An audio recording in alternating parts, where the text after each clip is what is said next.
우리는 신앙생활을 하며 한 번쯤 이런 질문을 마주합니다. 나는 정말 구원받은 사람인가? 어떤 날은 확신이 있습니다. 기도가 잘 되고 말씀도 살아 움직이는 것 같습니다. 그런데 어떤 날은 그 확신이 너무 쉽게 무너집니다. 기도해도 마음이 닫혀 있고 말씀을 들어도 아무 감동이 없습니다.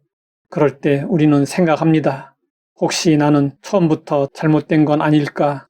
이 흔들림은 단순히 감정의 문제가 아닙니다. 여기에는 더 깊은 이유가 있습니다. 우리는 종종 구원을 내가 결단했던 어떤 순간으로만 이해하는 경향이 있습니다. 그러다 보니 신앙의 기준이 하나님이 하신 일이 아니라 지금의 내 상태로 점점 옮겨갑니다. 내가 잘하고 있으면 구원 받은 것 같고 상황이 무너지면 구원도 흔들립니다. 구원을 나 중심으로 이해하면 그 구원은 흔들릴 수밖에 없습니다. 왜냐하면 우리는 본질적으로 변하는 존재이기 때문입니다. 어제의 결단이 오늘의 확신을 자동으로 보장해주지 않습니다. 그렇다면 질문은 분명해집니다. 흔들리지 않는 구원은 어디에서 오는가? 에베소서 1장은 이 질문에 대해 매우 명확한 답을 제시하고 있습니다. 성경은 구원을 단순히 한순간의 사건으로 축소하지 않습니다. 구원은 하나님께서 시작하시고 예수 그리스도를 통해 이루시며 성령님께서 완성으로 이끄시는 장엄한 역사입니다. 에베소서 1장은 이 구원의 전 과정을 세밀하게 펼쳐 보이며 우리가 구원의 삼중 은혜라고 부를 수 있는 구조를 분명하게 보여주고 있습니다. 그것은 성부 하나님의 선택, 성자 예수 그리스도의 피를 통한 구속, 성령 하나님의 인치심입니다. 바울은 먼저 하나님이 우리를 선택하셨다고 선언했습니다. 창세전에 그리스도 안에서 우리를 택하사 여기에는 인간의 공로나 조건이 개입될 여지가 전혀 없습니다. 우리의 선택 이전에, 우리의 존재 이전에 이미 하나님의 선택이 있었습니다. 이 사실은 어떤 이들에게는 낯설고 어떤 이들에게는 부담스럽게 느껴질 수 있습니다. 그러나 바울이 강조하는 핵심은 논쟁이 아니라 위로입니다. 우리의 삶이 우연이나 불확실성 위에 세워진 것이 아니라 하나님의 선하신 뜻과 계획 안에 있다는 사실이야말로 가장 깊은 안정과 확신을 줍니다. 하나님의 선택은 단순한 선택에 그치지 않습니다. 그 목적이 분명합니다. 우리로 사랑 안에서 그 앞에 거룩하고 흠이 없게 하시려고. 이 말씀처럼 선택은 변화로 이어집니다. 하나님은 우리를 있는 모습 그대로 방치하지 않으시고 그리스도의 형상을 담도록 이끄십니다. 따라서 선택은 특권이면서 동시에 부르심입니다.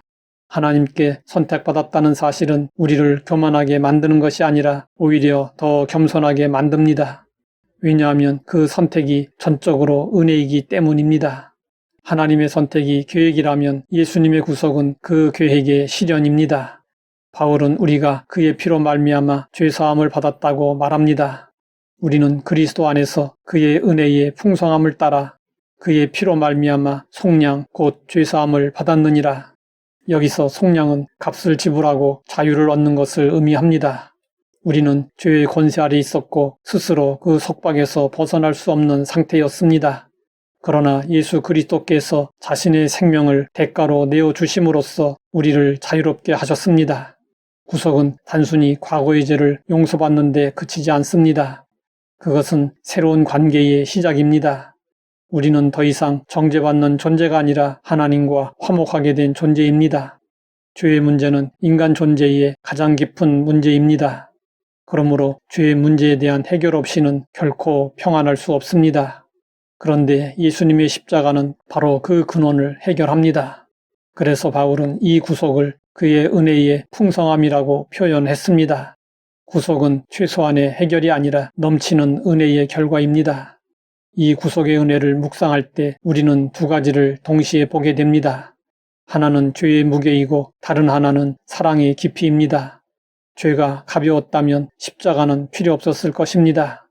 그러나 사랑이 더 크기에 십자가가 세워졌습니다. 바울은 마지막으로 성령님의 은혜를 언급함으로 마침표를 찍습니다. 약속의 성령으로 인치심을 받았으니 고대 사회에서 이는 소유와 보증의 표시였습니다. 성령의 인치심은 바로 이런 의미를 지닙니다. 성령님은 우리가 하나님께 속하여 보호받는 존재임을 증명하시고 우리 기업의 보증이 되어 주십니다. 우리는 이미 구원을 받았지만 동시에 영원한 구원의 완성을 향해 나아가고 있습니다. 이 긴 여정 속에서 성령님은 우리 안에 거하시며 붙드시고 우리가 하나님의 자녀로 살아가도록 힘을 공급해 주십니다. 이제 이 세 가지 은혜를 함께 바라볼 때 우리는 구원이 얼마나 입체적이고 풍성한지 깨닫게 됩니다. 구원은 우리가 붙드는 것이 아니라 하나님이 이루시고 지키는 것입니다. 그러므로 우리의 확신은 나에게서가 아니라 하나님께 있습니다. 이 사실을 알면 우리의 신앙은 확신 위에 설 수 있습니다.